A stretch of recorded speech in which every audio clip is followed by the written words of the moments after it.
आपण बनवणार आहोत मऊसूत इडली, स्वादिष्ट सांबर आणि झणझणीत नारळ चटणी। तर चला त्याची रेसिपी पाहूया। तर चला मंडळी, आज आपण बनवणार आहोत इडली। इडलीसाठी मी 1 किलो रेशनचा तांदूळ घेतलेला आहे। जर तुमच्या घरी रेशनचा तांदूळ नसेल तर तुम्ही दुकानातून कोणतेही जुना तांदूळ मागवू शकता। ते मी दिवसभर भिजवून ठेवलेलं आहे आणि त्यामध्ये 2 चमचे मी हरभऱ्याची डाळ आणि पाव किलो मी उडदाची डाळ वापरलेली आहे आणि त्यामध्ये थोडंसं मी मेथीदाणाही वापरलेला आहे। मेथीदाणा वापरल्यामुळे इडली कुरकुरीत होतात। आता हे स्वच्छ मी धुवून घेतलेलं आहे आणि पूर्ण दिवस भिजवलेलं आहे। आता रात्री मी हे सर्व बारीक करून घेते। तर चला आपण आता सुरुवात करूया। आता हे अशा प्रकारे मिक्सर मध्ये आपण वाटून घ्यायचं आहे। बघू शकता तुम्ही, अशा प्रकारे हे मी तांदूळ बारीक करून घेतलेले आहे। आता हे तांदळाचे बॅटर आपलं तयार आहे। बघा, अशा प्रकारे हे तांदूळ सर्व बारीक करून झालेलं आहे। आता ह्यामध्ये मी ही उडदाची डाळ बारीक करून टाकणार आहे। तांदूळ बारीक करून घेतलेले आहे। आता मी उडदाची डाळ बारीक करत आहे, कारण इडलीची डाळ ही चिकट असते, त्यामुळे तांदळाबरोबर बारीक केली तर ती लवकर बारीक होत नाही। म्हणून आपण बारीक करताना डाळ आणि तांदूळ वेगळं बारीक करून घ्यायचं। अशा प्रकारे आपलं इडलीचं बॅटर तयार झालं आहे। आता आपण चटणी बघा, आपलं इडलीचं बॅटर कसं तयार झालेलं आहे। मी एका रात्री सगळं इडलीचं सगळं साहित्य तयार करून ठेवलेलं आहे। आता आपण सांबरची तयारी करून घ्यायची आहे। बघा, त्यासाठी मूग डाळ आणि तूर डाळ दोन्ही मिक्स केलेले आहेत। बघा, डाळी ह्या आपल्याला कुकरला लावून घ्यायच्या आहेत। त्यासाठी काय काय साहित्य लागणार आहे बघा, मूग डाळ, तूर डाळ 10-12 होईल एवढे आहे दोन्ही मिक्स मध्ये। 1 बटाटा घेतलेला आहे, 1 टोमॅटो घेतलेला आहे, 1 वांग घेतलेला आहे। तुम्हाला अजून भाज्या यामध्ये ऍड करू शकतायसा तुम्ही। आणि हा मोठा भोपळा आहे बघा, घाऱ्याचा भोपळा आहे, त्यामध्ये वापरायचा आहे, त्यामुळे सांबार एकदम टेस्ट लागते। आता आपण याला कापून घेऊया व्यवस्थित।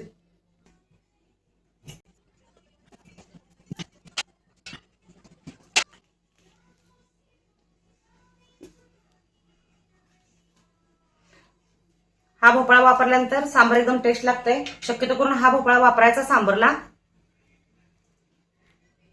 आपल्याला याची आता पूर्णपणे साल काढून घ्यायची आहे। बघा, डाळ टाकायच्या पाण्यामध्ये। डाळ बघा स्वच्छ धुवून घ्यायला लागले। बघा, याला औषध वगैरे मारलेलं असतं, त्यामुळे मी डाळ धुवून घ्यायला लागले। बघा, डाळीचं पाणी किती घाण निघलेलं आहे। आता आपल्याला यामध्ये पाणी वापरायचं बघा डाळ शिजण्यासाठी। डाळ शिजताना आपल्याला बघा डाळीमध्ये असा टोमॅटो बारीक करून घालायचा आहे बघा, चिरून एकदम गिर शिजवून घ्यायचा आहे। बटाट्याची साल काढून घ्यायची आहे। 1 बटाटा वापरलेला आहे बघा मी, 1 भोपळा पण थोडासा वापरलेला आहे, 1 वांग पण वापरलेला आहे बघा मी। बघा, अशा प्रकारे आपल्याला सगळं व्यवस्थित थोडीशी हळद पण टाकून घेतली बघा मी। इनपुट टाकायचे बघा।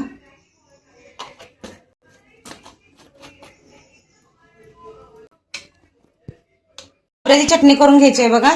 त्यासाठी मी ओलं खोबरं घेतलेलं आहे, कढीपत्ता घेतलेला आहे। आता यामध्ये चवीनुसार आपल्याला हिरव्या मिरच्या वापरायच्या आहेत आणि थोडीशी फुटाण डाळ वापरायची आहे। आणि तडका देण्यासाठी आपल्याला वाळलेल्या मिरच्या लागणार आहेत बघा, आणि फोडणीसाठी जिरे आणि मोहरी लागणार आहे। तर आपण त्याची तयारी करून घेऊया। आपल्याला बघा, ही डाळ थोडीशी भाजून घ्यायची आहे, फुटाण्याची डाळ, कारण पिटाळ लागतात, त्यामुळे थोडीशी भाजून घ्यायची आपल्याला।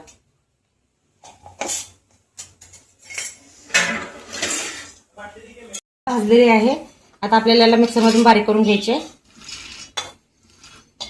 पीठ बारीक करून घेतलेलं आहे बघा चटणीसाठी। मी एका भांड्यात काढून घेतलेला आहे। तोपर्यंत इकडे मी मिरच्या पण भाजायला टाकले बघा, तेल टाकून।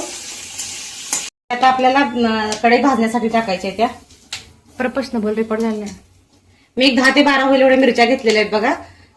त्या स्वच्छ धुवून घेतलेले देठ काढून त्या अशा मोडून टाकायच्या, नाहीतरी तेल घातलं म्हणजे यामध्ये सगळ्या फुटून उडत्या त्या तोंडावरून बिया, त्यामुळे अशा फोडून टाकायच्या। आपल्याला बघा ओलं खोबरं आहे, हे ओलं खोबरं व्यवस्थित बारीक करून घ्यायचं आहे। थोडंसं पाणी वापरायचं बघा खोबऱ्यासाठी। आपल्याला यामध्ये थोडंसं पाणी घालायचं बघा, पाणी घालून एकदम बारीक करायचं आपल्याला याचं। कसं बघा, अशा प्रकारे आपल्याला खोबरं पण एकदम बारीक करून घ्यायचंय।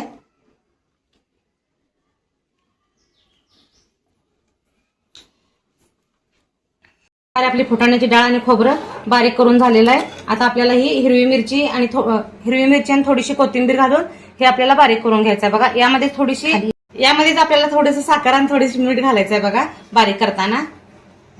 चवीनुसार मीठ वापरायचं आहे बघा।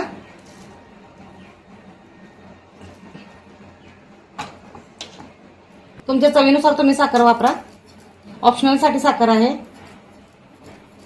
हिरवी मिरची, साखर आणि मीठ बारीक करून घेतलेलं आहे बघा. आता यामध्ये आपल्याला मिक्स करायचं आहे.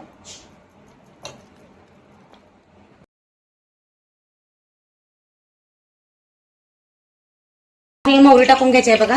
मोहरी चांगली तडतडू द्यायची आपल्याला. बोल परत तडक्यासाठी काय करते.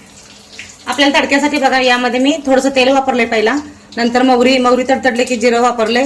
जिऱ्यानंतर मी कढीपत्ता टाकलाय, थोडीशी हिंग पूड टाकल्या आणि वाळलेली मिरची दिली बघा तडक्याला. आता आपला हा तडका तयार झालेला आहे. आता आपण हे खोबरं बारीक करून घेतले त्यामध्ये आपल्याला हे वापरायचं आहे बघा.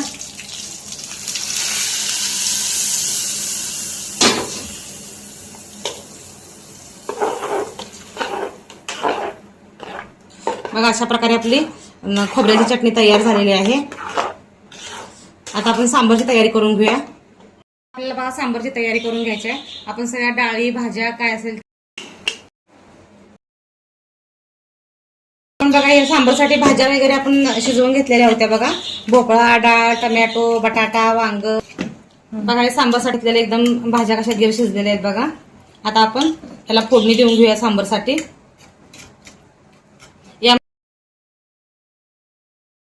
आपण शेवग्याची शेंग वापरायचीच.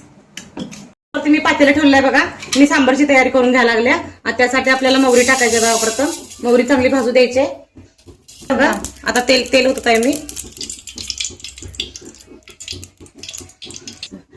आता जिरं टाकायचं बघा आपल्याला. कढीपत्त्याची 2 पानं.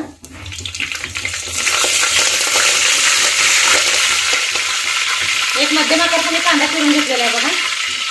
एक मध्यम आकाराचा मी कांदा चिरून घेतलेला आहे. हे आपल्याला फोडणीसाठी वापरायचं आहे.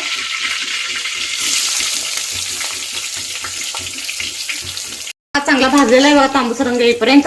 आता आपल्याला यामध्ये भगवती वापरायची आहे. आपल्याला यामध्ये 1 चमचा सांबार मसाला मी वापरत आहे बघा.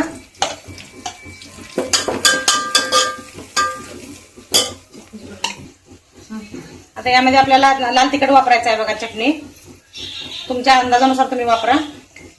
मी 1 4 चमचा वापरणार आहे. सांबार जेवढं झणझणीत असेल तेवढी छान लागते टेस्ट. आता आपल्याला बघा हे सगळ्या भाज्या शिजवलेल्या यामध्ये वापरायचे बघा.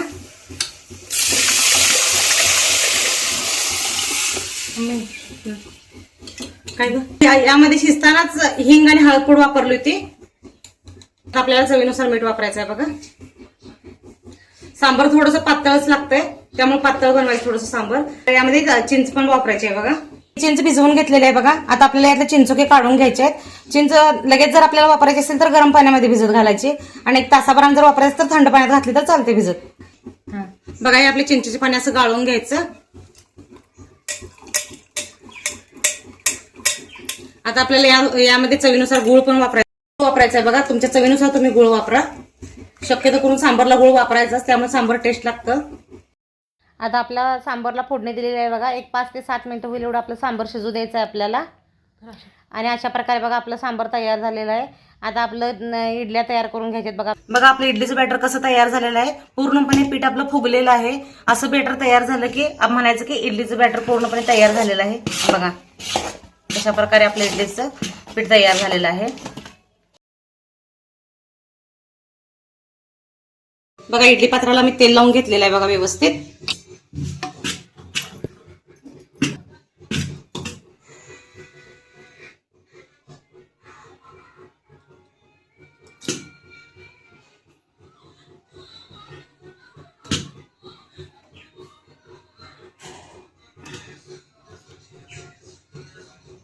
करून घ्यायची बघा. आपल्याला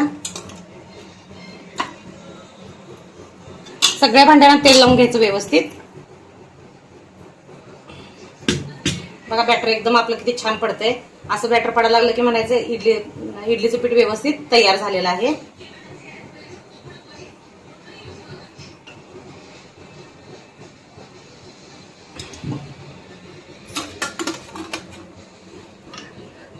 पात्र सगळे भरून तयार झालेले आहेत. आता आपल्याला याला गॅसवरती इडल्या तयार झालेल्या आहेत बघा. थोड्याशा थंड होऊ द्यायच्या, त्यामुळे आपण इडली पात्राला इडल्या अजिबात चिटकत नाही त्या. आणि थंड झाल्या की व्यवस्थित काढून घ्यायच्या. एकदम बघा मऊ लुसलुशीत झालेल्या आहेत इडल्या.